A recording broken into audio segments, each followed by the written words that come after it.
start. Rock concert movement number 1. The basic head bob. Ready, go.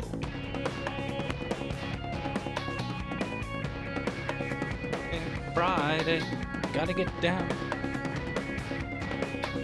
Gotta watch when your mic's live.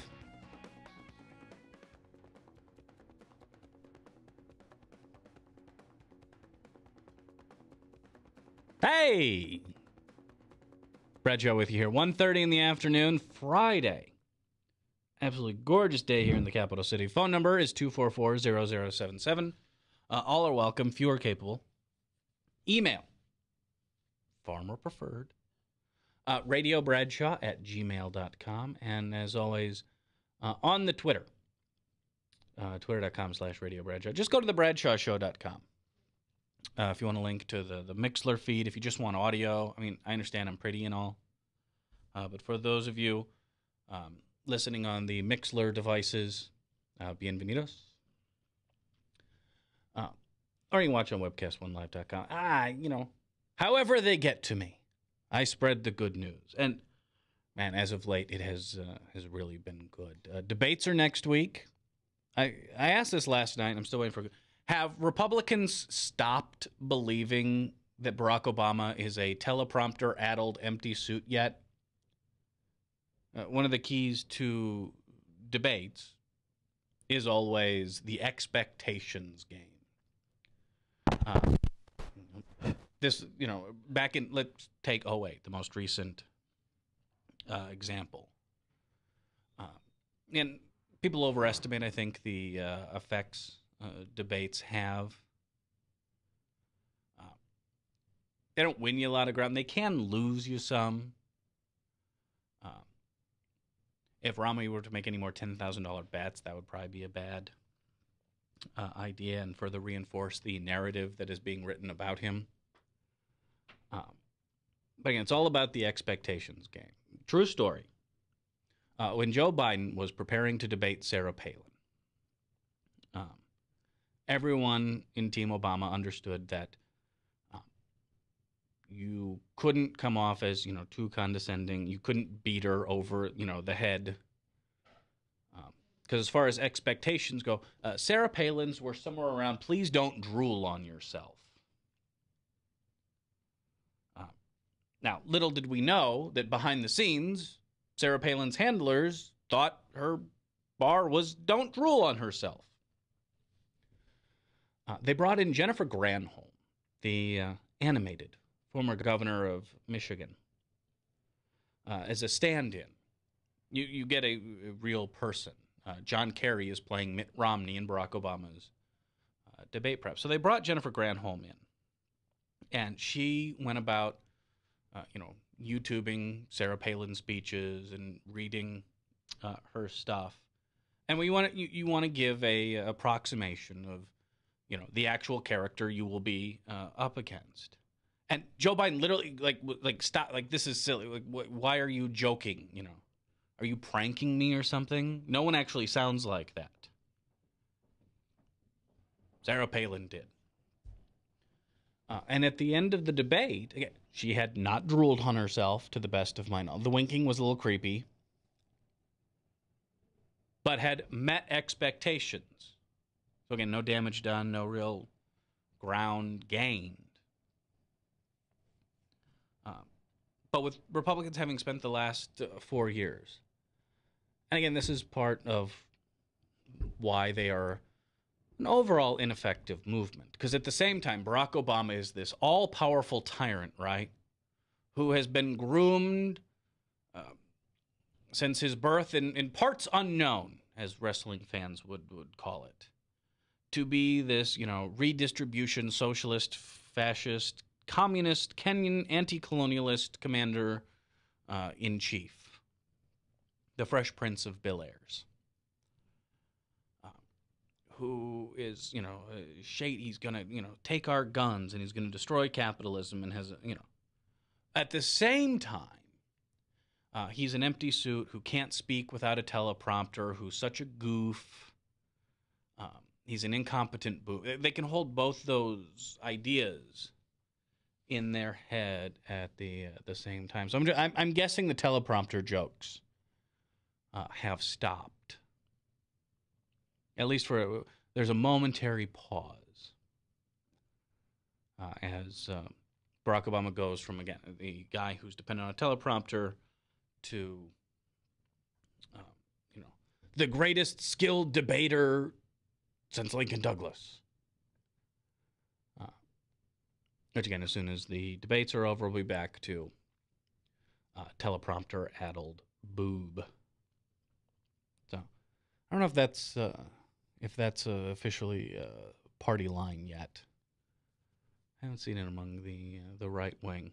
And don't forget, by the way, the president can be very good off the cuff. When Republicans made the mistake of inviting Obama to their congressional retreat, which was mistake number one. Mistake number two was allowing cameras in. And I'm sure you can find it on YouTube or C-SPAN. The president pretty much went question by question and pantsed the questioner, Congress, the caucus, the Congressional Republican Caucus, Paul Ryan. It got to the point where Fox News actually cut away. Like, we're going to turn this off now and go talk about, I don't know, Black Panthers or something, because this isn't looking good for our side. The other networks, though, happily stuck along for that one. I'm guessing Barack Obama will not be invited to subsequent Republican getaways. Just a hunch. Yeah, I don't want to play the spin expectations game. I mean, Romney's not a bad debater, and certainly has a lot of experience, especially in the last year. I don't see it going well for Team R. Again, it's one thing to stand up and give your deeply held political beliefs, defend them, beat the other guy over the head with them. It's just Romney doesn't have any. So, not a whole lot of debate talk. I'm sure that'll fire up on Monday as we look forward to Wednesday's debate. Number one. I gotta be honest, I'm looking forward to the vice presidential debate. Paul Ryan is an empty suit. He's a media-created, what a stupid person thinks a wonk looks like. And it'll be fun watching him on the stage with the highly underrated Joe Biden. But first, what the right wing seems to be concentrating on, I don't want to spend a ton of time on this, but I think it's important. In the last week, again, the Middle East, Islamophobia, and I know part of it ties in with the othering of Barack Obama. You can't listen to 5 minutes of right-wing radio without someone calling for impeachment these days. I mean, it's like cuckoo land. Yesterday, driving home, listening to a little bit of Hannity, just because they're very entertaining now. When you give up trying to fact-check them, because that will make your brain bleed, trust me on this one. But when you listen to as the comedy almost that it truly is, or the admire for the fiction that it is. It is sad watching these people, clinging to a candidate they don't particularly like but are tied to, being led by a base they don't particularly like but depend on. And it does come out. I mean, one of the things I was never, and I don't know if there is anyone on the radio or on TV good enough. If you're having a bad day, it shows. This is why doing mornings is so hard, because you have to be like perky and peppy, and some days you're peppier than others, and some days you've had a bad day or a long night, and you got to get up and tell wee jokes or whatever at 5 o'clock in the morning. It doesn't always work well. That's why I admire even if I don't particularly care for the content on any given day, the guys like a Stern who can do it for years and years and years. The Rushes, Hannitys, Levins, Huckabee aren't that talented to hide it. You can hear the kind of angry desperation. You can almost feel that God, why do I have to say this stuff? And that frustration shows. And I find it highly entertaining, but again, it's a base instinct, I absolutely admit. It's pure schadenfreude, but it is fun to experience after 4 years of just a full, hate on for our president. But anyway, neither here nor there. Yesterday it was Benjamin Netanyahu, Prime Minister of Israel, speaking at the United Nations. And I don't know if you've seen the picture.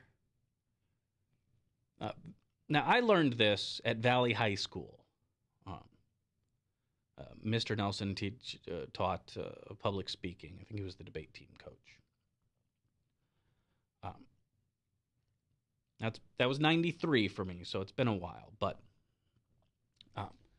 we were warned about the danger that visual aids can produce. Now, there are good visual aids. Charts, graphs. It's a little dry, a little dull, but if you spice things up, they can be very effective in a public speaking sense.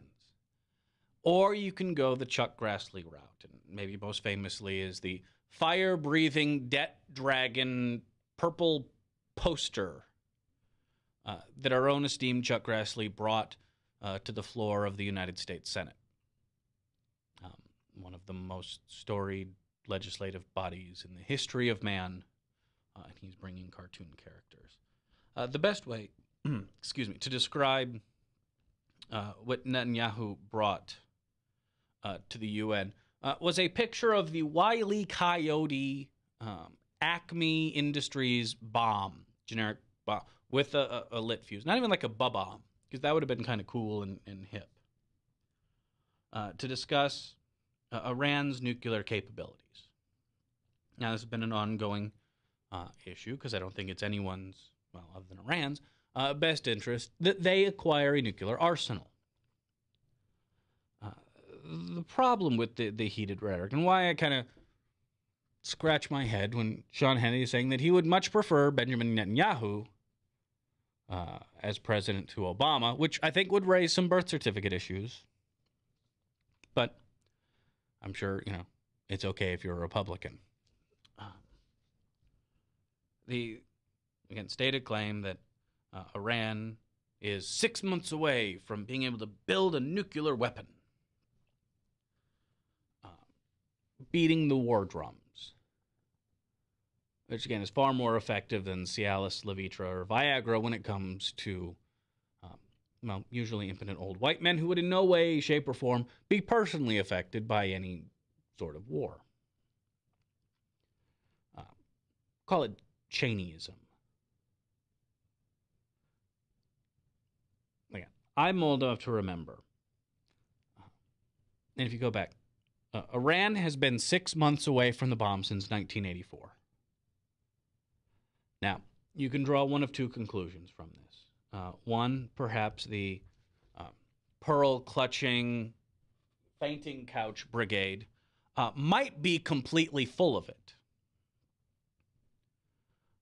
Or two, Iran just has a really, really, really, really incompetent atomic division. It's one of those two options. But in the mid-'80s, Iran, this was, a few years after the Ayatollah, who was a Assahola, took over. And they're working on the bomb. They're going to have it soon. Shake war drums. Of course, that didn't stop Reagan from selling them arms, but that's another story for another time. Through the 90s. Oh, Iran's just, get away from the bomb. And that was in response to, again, kind of Saddam being taken off the table as the stabilizing influence, keeping Iran at bay. During the Bush years, Iran 6 months away. Now, once again, Iran is 6 months away from the bomb. The Arms Control Association wrote a little piece. Again, I'm no Middle Eastern geopolitical expert. I'm like Condoleezza Rice here. But, except I know who Al-Qaeda was. But that's, again, another story for another time. There are some problems with this scenario that the Hannitys and the Netanyahus come up with. One, Iran is enriching uranium. We have moved past uranium when it comes to weapons development. It takes a lot of it. And right now, according to Netanyahu, and this is actually backed up by international inspectors, they can produce about 20% enriched uranium, which is actually very good for, say, nuclear power. Weapons, not so much. Again, we've moved past this onto plutonium. It is a very difficult process to take uranium depleted and turn it into plutonium. Boom. Iran ain't doing that. Here. This is what the Arms Control Association says. It assumes no further conversion of 20% enriched uranium into metallic fuel plates, something which has already reduced a significant share of the stockpile to date that could be easily enriched further to weapons grade. I.e., the stuff we're afraid they're going to turn into bombs, they're actually turning into reactor fuel. Netanyahu's timeline would require Iran to expel inspectors well before it could convert this material to weapons grade and field a usable nuclear weapon.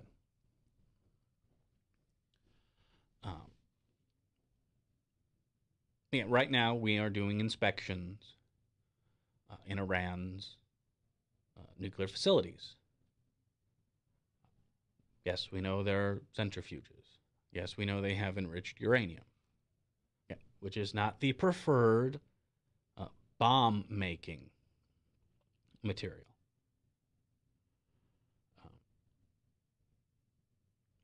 It assumes Iran would take this provocative action at the point which could provide only enough nuclear material for one bomb. One weapon does not constitute an effective and deliverable nuclear arsenal.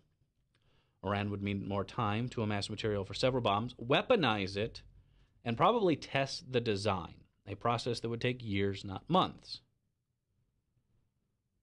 And here's the takeaway. And while I hear, Netanyahu, and again, does he actually want war with Iran? Probably not. Is it a very popular political message at home? Actually, no, which we will get to shortly. But it is a very effective message to his own power base. But this is the takeaway. Resort to a preventative military attack would, as the Iran Project report of 33 former senior national security officials and diplomats assessed, only temporarily set back Iran's nuclear program and prompt Tehran to openly pursue the bomb. This isn't a 1982 case where Israelis can take out the Osiris reactor in Iraq. It would require international cooperation. Most of all, letting us signing off on it and allowing mid-air refueling. Maybe the Saudis could be, placated enough to look the other way as a couple planes. But as things are right now, a unilateral attack on Iran's facilities would be a one-way trip for any pilot. Probably not going to happen. And by the way, you actually talk to Israelis, and this is the problem the right wing has. As part of their, we're going to differentiate ourselves from Democrats. We will unilaterally support Israel in all sense at any time on any issue, no matter what. We are a blank check. What do you want to do? And in this case, they're following the lead of Netanyahu. And the best analogy I could come up with, Republicans try to, slavishly appeal to, again, a version of Israel that is of their own creation. It's kind of like when your dad wanted to seem hip, right? And yeah, I know that rock and roll music. And then like tried to do some sort of, and it looked a little silly. That's a republic. A Republican trying to appease Israel these days is kind of like your dad doing that like Gangnam Style dance. Yeah, it looks that silly. And this is a poll of Israelis conducted last week. Only 27%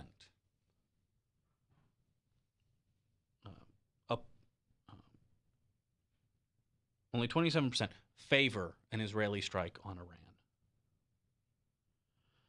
56% think the chances are low that Israel would launch a strike unilaterally. 33% assume Israel will go ahead anyway. But 61% oppose that Israeli strike. Again, don't mistake the words of a leader for the will of the people. And that's a mistake Republicans make far, far too often. Because there are only a few ways this goes down, and one would be we sign off, we offer logistics help. The other would be they try to scoot through without getting shot down, or Saudi Arabia. Then they got to deal with Iran. All these things are very unlikely.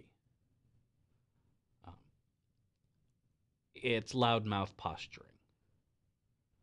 Again, it's, big wee-wee waving, which is part of the appeal to the GOP. But it's not going to happen. And I don't know if this is intended to be an October surprise. But the point being, any serious threat of attack on Iran would be, right now, the only surefire way to make sure they create a bomb. Now, creating a usable one's a different story, because again, a uranium bomb, big. And getting it somewhere, again, you can't just put this thing on the Enola Gay these days and drop it off at your leisure. We're a little past fat man and little boy territory. So not only do you need to make it, test it, shrink it, and put it on a warhead. These are very difficult steps. And frankly, uranium is not the material to be doing this with. Here's the flip side. Yes, Iran wants nuclear power. You can say, oh, but they've got all the oil and all the... Yeah. But farmers don't necessarily just eat the corn that they grow. What it does, along with help from China and, Russia, is make them more sanction resistant. If they have their own nuclear power, infrastructure. And again, diplomatically, this is not something we want or, the Israelis want. We would like them to not have nuclear power. Not arms, power. The more self-sufficient they are, the less, again, they are susceptible to economic, diplomatic pressure. So there are, diplomatic angles to this that go beyond weapons. But in a nation, again, that still all too clearly remembers, duck and cover and all that stuff, and the Cuban Missile Crisis, and we remember the Red Scare, and then, the Russians were going to nuke us at any time. We are. a bit reactionary in that regard. And certainly, I think it's easy to say that the state of Israel is highly reactionary. Again, understandably so. Doesn't mean you have to agree with them on everything, but you can certainly understand why they would be highly reactionary to threats to their interests. But I'm not a big fan of wiener waving. Not a big fan of sword rattling or war drum beating. I'm guessing the true powers that be aren't as well. The problem comes again with the rubes who believe it. And the Islamophobia industry we have in this country. And don't get you, they're grifters just the same as anyone else. It's a $50-60 million industry.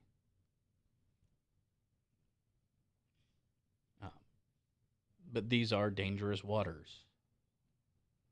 The same way that Sean Hannity wants to rile up the rubes with threats of foreign incursions. Those people are going to get us. Begets Netanyahu. My people, those people are going to get us. Begets Ahmadinejad. My people, those people are going to get us.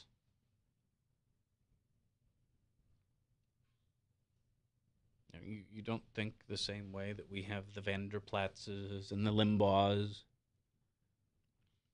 demagoguing for influence, money, and power. You don't think Iran has those? Doing the exact same thing? And again, we pay too much attention to politicians like Ahmadinejad. I'm not saying he's a nice guy. I'm not apologizing or appeasing to him. Please listen to the words, because I know how stupid people are rushed to judgment. But you have to understand what you're really dealing with. Being a loudmouth D-bag doesn't mean you are an imminent threat. Being a grandstanding, posturing moron. He's not a moron. Think of him like Steve King. Yeah. For all the talk, how effectual is Steve King in reality? There's your Ahmadinejad. Except I don't know if Ahmadinejad supports dogfighting as strongly as Steve King does. So there are differences. All right. Email me at radiobradshaw@gmail.com. Follow me on Twitter, twitter.com/Radio Bradshaw. Or just go to thebradshawshow.com. When we come back, have we found the Romney killer? Maybe. We'll talk about that and more when we return here on The Bradshaw Show, bradshawshow.com, on Webcast One Live. Thanks for watching. Be back right after this.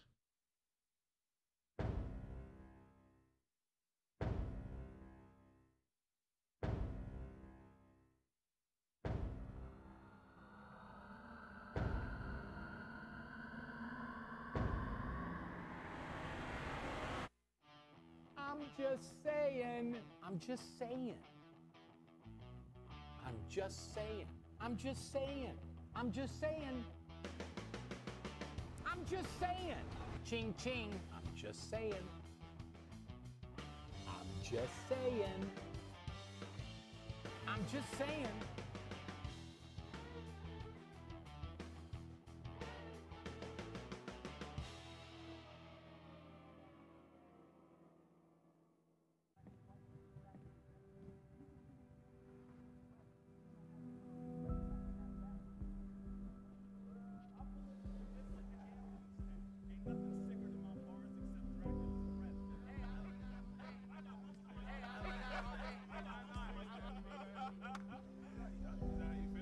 Feeling alone?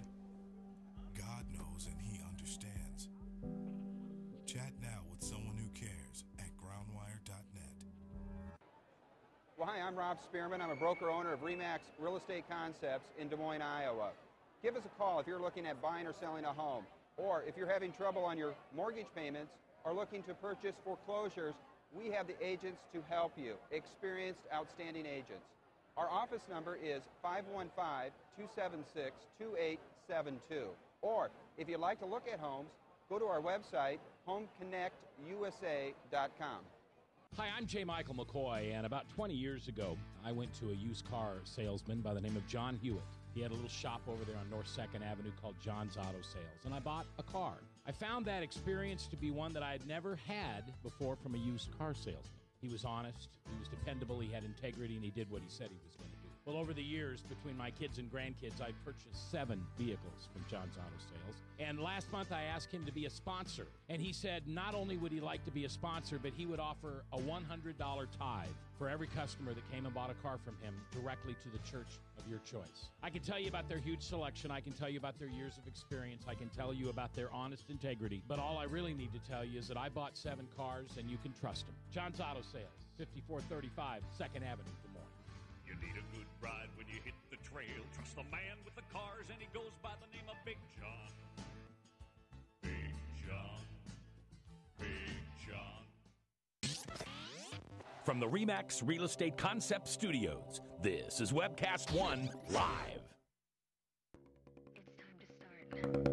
201 Bradshaw with you here on a nice Friday afternoon. The capital city. The phone number is 244-0077. Email radiobradshaw@gmail.com. And follow me on Twitter, twitter.com/Radio Bradshaw. Stop by, say hi. I did retweet a link, too. If you've never heard of Gangnam Style, have you, Dan? No? It's so weird. When I'm, like, on the weekends,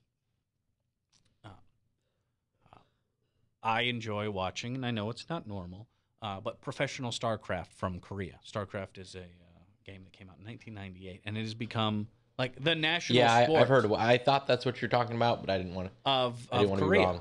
And so now the problem is, thanks to Korea time, it happens at 4 a.m. here in the Midwest. But like watching like GOM TV or something, before the matches start, before their version of Sunday Night Football, they play music videos, and it was weird because I've seen this Gangnam Style video here for a couple months. It's like the number 2 song in the country in the U.S. now.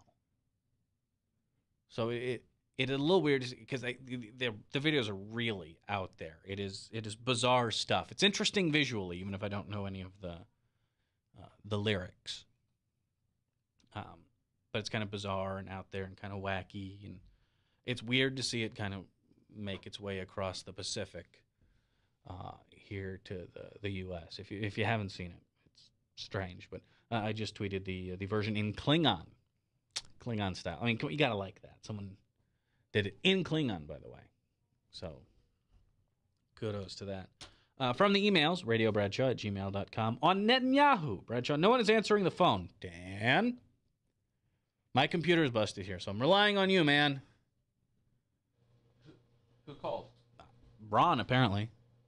We didn't miss that. Benjamin Netanyahu's chief ambition is to triangulate the United States into a shooting war with Iran. Again, don't mistake, being a poser for being a planner. My guess is if it got to the point where a shooting war with Iran was a true,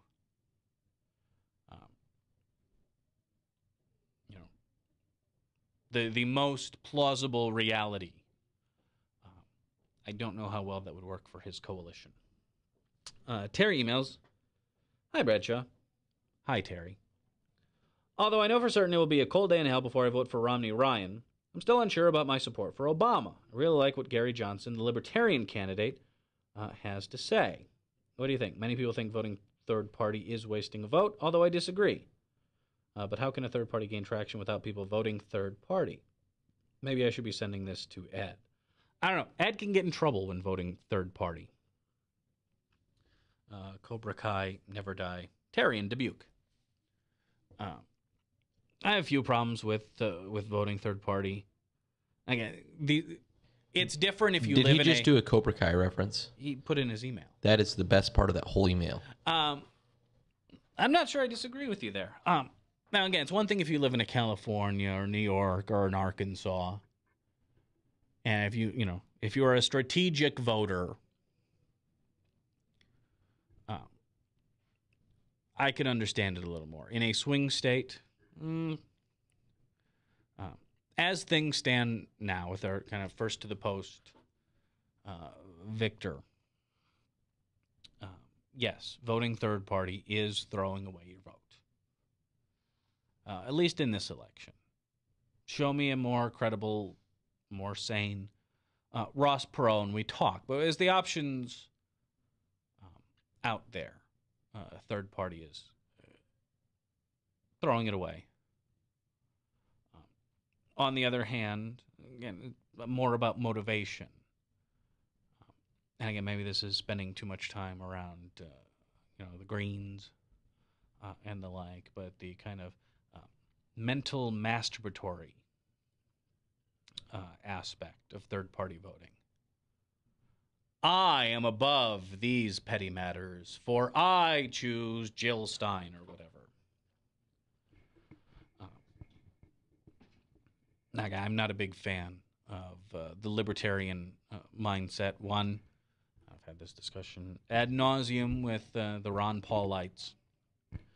Isolationism doesn't work. Ask the people of Pearl Harbor. The world is far too interconnected. And again, depending on what strain, there's many different strains, much like herpes, of libertarianism.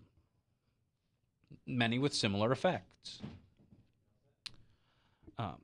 Whether it's the gold standard kooks, I'm sorry, there's not enough gold mined in the history of mankind to support our global economy. It is a kooky idea put together by Luddites. Some are just fiscal conservatives who want to get high and don't care about gay people.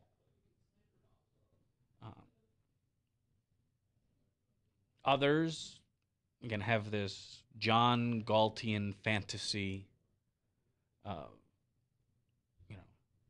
late 1800s America as the pinnacle of civilization, and let's let railroad companies buy state governments and the like. And the main problem I've run into in my conversation with those types, in their mind, it is all but assured. They shall be the John Galt, master of industry, Hank Rearden, Uberman. When reality dictates, it's far more likely that you will be that man's fluffer for $1 a day or whatever. But it'll be in gold, so you'll be happy or something. No offense, but we've tried laissez-faire.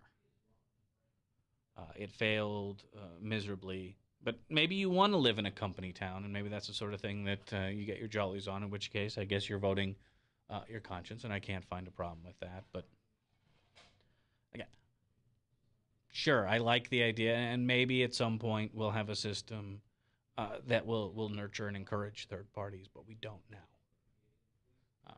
And as much as I want to live in a world of unicorn fairies and gumdrop princesses, I don't. And neither do you. I understand working your way up from the grassroots to change the options you have. But that doesn't change the fact that these are the options you have. Gary Johnson will not be president. You will have to find a way to legalize marijuana some other way. And isn't that like his main push? Kind of a more sane Ron Paul type that never quite caught on. And I'm sure Gary Johnson wants to kind of win the head of the Romulan Brigade. I'll be the first to admit, I haven't spent a lot of time studying Gary Johnson because he's not a factor. It's the same reason I don't spend a lot of time going over Saul Muhammad when we're discussing the governor's race. Not going to happen. As a member of the reality-based community, barring, first contact, one of two men will be the president as of next January. I can't say I'm always a huge fan of, picking the less evil, but it is a certain less evil. And at least with Obama, for me, and this is part of my thinking, as someone who spent a good chunk of the last 4 years disagreeing with the president and being disappointed again in some of his decision-making, at least there's some influence there that doesn't require, six-figure checks or gold bullion deposits. And you look at the president's evolution on same-sex marriage.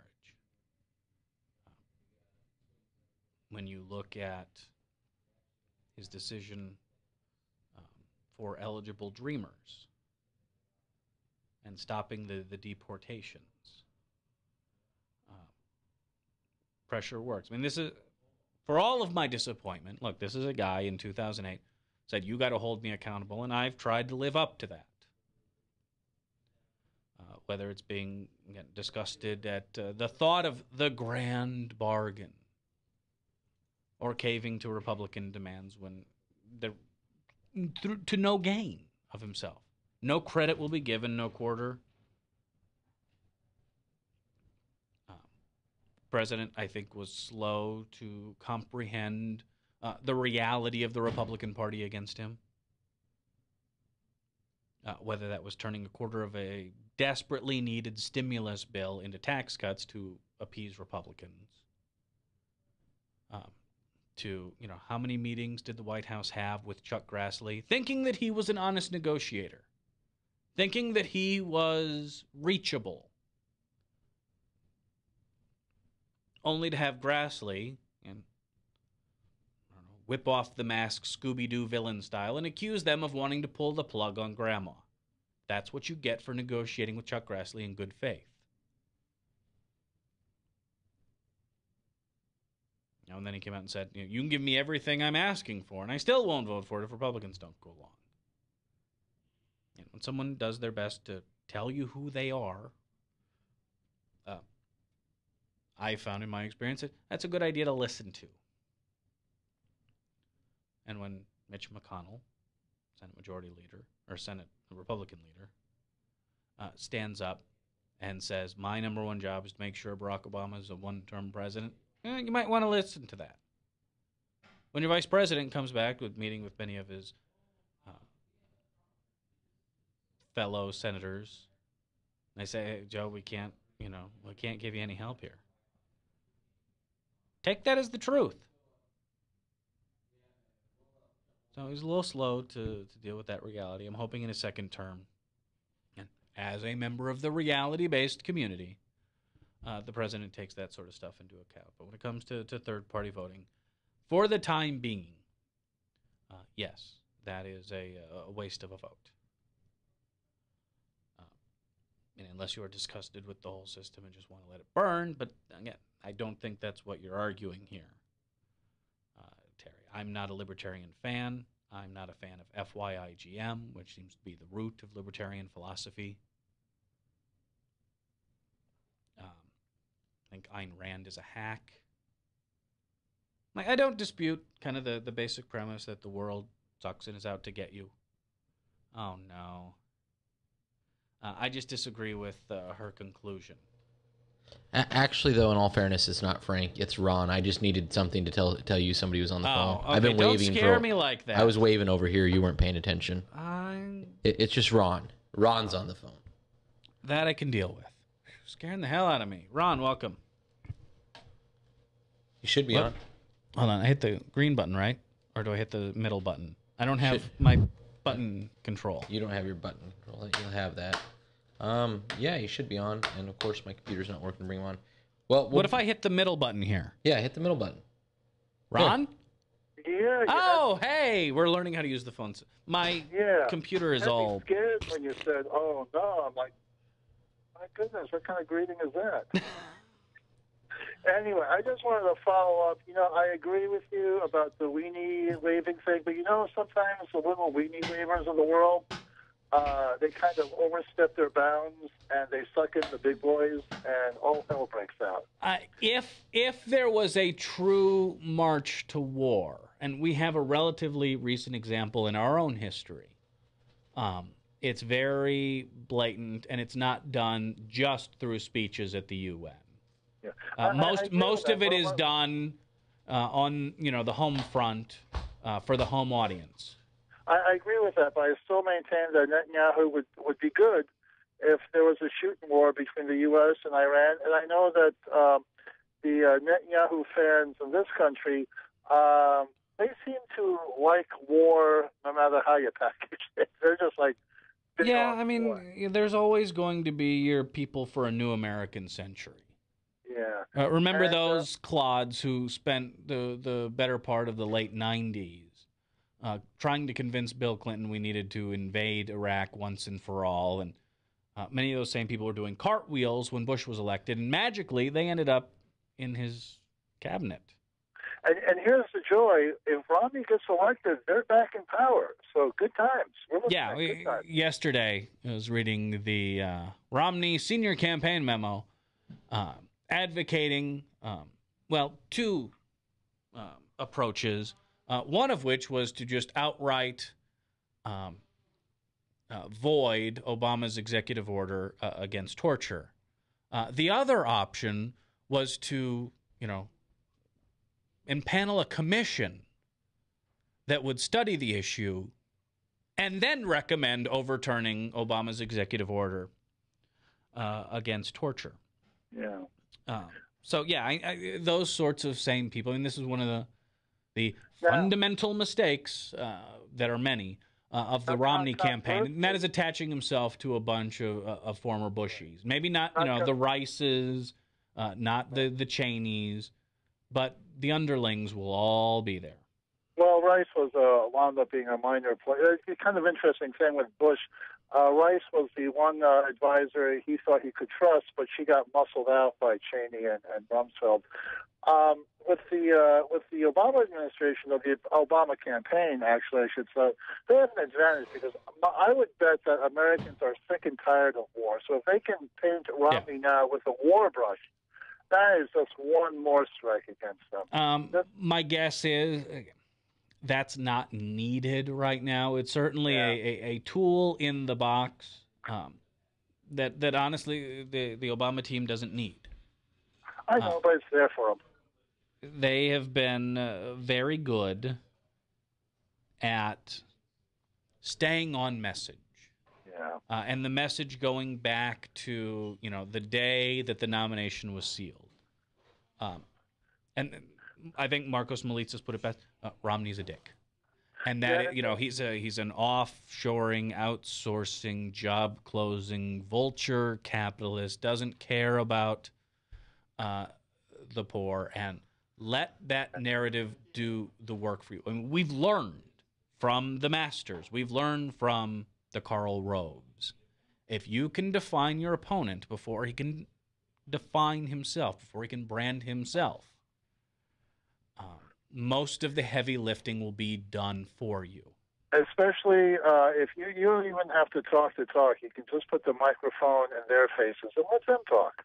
Well, that's a big help there, and that's part of what I'm probably not going to have even time to get to for all the talk of, convention bumps and 47% videos, which are damning and damaging. Probably the biggest weakness that the Romney-Ryan ticket has is Ryan himself. And this was supposed to be a sop to the base. And again, thank you, Republican Party, for doing most of the heavy lifting for us. Do you think that Ryan is really going to cost the Republicans Florida? You still think that? Yeah. I mean, we're certainly seeing what went from kind of a tie race on Medicare to an Obama lead. Now, maybe some would just assume that change is due to just plain momentum as we see the polls diverging for the two. But I think that there's more to it than that. And maybe the biggest thing is that this is the beauty of our election system, for all its warts and flaws and gaping, oozing sores. It is one hell of a crucible. The intense spotlight on every utterance does show people to be, what they are. It's hard to fake the funk in the spotlight. And what we've seen is, you know what? As Iowans, we get twice as much as the rest of the country, and it's starting to get a little burdensome. We do. Now more and more polling out of the state showing, 5, 6, 7 point Obama leads. I think one poll had us at 8. On Saturday night, we're going to get maybe one of the last ever register Iowa polls. And that may be, I'm hoping it is, the nail on the swing state coffin. I tell you one thing, the Republicans will never again in caucus season decide, hey, let's have so many debates that everyone will know everything about these candidates. I think that kind of familiarity really bred some serious contempt there. I don't think that helped them. I would say that is true. I think there's going to be in 2016. And again, in 2016, the A-team can come out. The A-team pretty much kept to themselves. And you were left with, Admiral Bachmann, Spreading Santorum, Rick Perry, and whatever he was on. And Mitt Romney, who, again, survived the clown car to win the nomination that no one else really wanted. I mean, Newt Gingrich got into this race to sell books and ended up as the front runner for a short time. I'm not even sure that Romney wants to be president, other than he thinks it's a shrewd career move. I don't know where his head is at. He clearly is not interested in giving people a vision in any kind of even Reagan-esque sense. He doesn't want to talk about what he's going to do. He just tells people, I'm a rich guy, I'm a rich white guy, trust me, it'll be okay if you vote for me for president. I would like to see, I would have liked to have seen, and with the Republican base being what it is, this was never possible to begin with. But I would be curious to see what a Romney campaign, as he would like it, would actually be. Now, again, I might not like his solutions, I might not like his answers or his methods, but I think at the root, Romney is, or at least fashions himself, as a problem solver and solution maker. I think that, and whether you want to call it a technocrat or not, I'm guessing that's the approach he would have liked to have taken. I think that was the initial plan, was to make this a referendum on Obama. Let's point out all his flaws, all the problems, all the downsides, and then we will present our handy-dandy solutions, quick fixes, whatever. The problem with Romney is all his solution and quick fixes he can't go to because he'll lose a chunk of his own base. Well, and that's the corner that the Republican base has painted on. I have nothing against the skills and techniques of David Axelrod and campaign team Obama, but maybe their best decision was to not interfere with the natural course of Republican events and let the base do the heavy lifting. If they're going to shove them off a cliff, just get out of the way and point them in the right direction, and they will do the work for you. Romney wanted a boring white guy. Instead, he got Paul Ryan. Romney, I'm sure, would love to tout his success with Romneycare. In fact, he's slipped it in a couple of times. It comes out in moments of stress, but it causes the wingnut brigade to start pulling out their hair and threatening to stay home, so that he has to backtrack. He is a man who is truly running scared of his own base, and this is a group that they don't even know what they want. They are unappeasable, herdable, force of nature. Their cutting edge is their discontent. I mean, that's where it ends. It doesn't go anywhere. That's where it ends. Yeah, that's unhappy the people. point. There's no purpose to these people. I mean, short of what Democrats do is bad.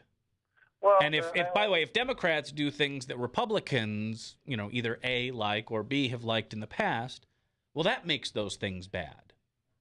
I think you summed it up best with the caricature of the little old lady or the little old man in a rascal scooter at a Tea Party rally decrying socialism and not really getting the irony of it. I mean, that's going to be, I think when historians sit down to add, the latest pages to the history textbook, that's going to be the image. It's going to be, a Social Security receiving, Medicare using old person with tea bags on their head, waving the Gadsden flag, saying, "Don't tread on me," bitching about gay marriage. And that's pretty much the best image of the modern-day Republican Party I can think of. Yeah, the lunatics did take over the asylum. Well, nature abhors a vacuum, and politics even more so. Ron, I think this works. Okay, appreciate the call. Email me, radiobradshaw@gmail.com. Follow me on Twitter, twitter.com/Radio Bradshaw. Or just go to thebradshawshow.com, and that's got links to your audio feed if you just want to listen in. If you want to check out show archives, that's all there as well. We can take care of you. And we'll talk more about this on Monday as we get ready for the debates. Romney has dug himself some deep holes, and not all of his own making. Certainly, the 47% tape is bad.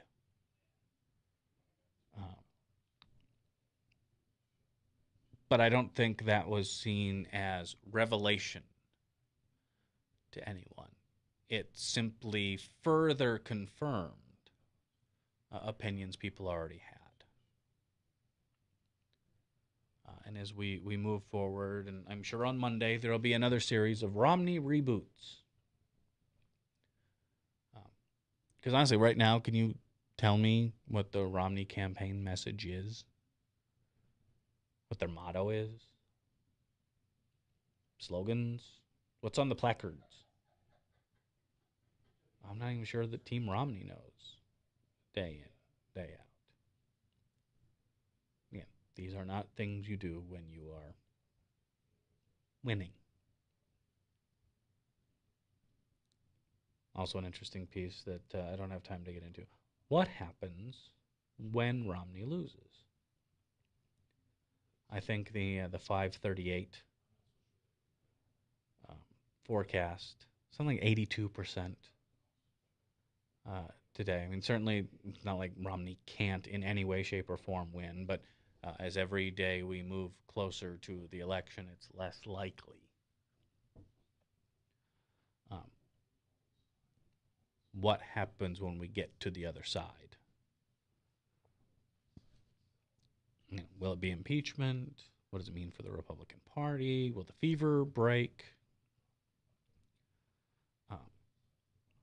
It'll blow up in some interesting ways. And did you read about the Mormon Church is threatening to excommunicate Romney bashers? Oh boy. All right, so we'll talk about all that and more when we reconvene on Monday, getting ready for the first of the debates, which will be, no doubt, a hoot. In the meantime, stop by the website, radiobradshaw.com. Email, radiobradshaw@gmail.com. Go watch the archives if you miss a day, miss a week. I'm here to help you out. I'm always curious what people think, and maybe my favorite of the social media, because it's the only one that I deem worthy to use, is the Twitter, because I do like it for breaking news and kind of live events and the like.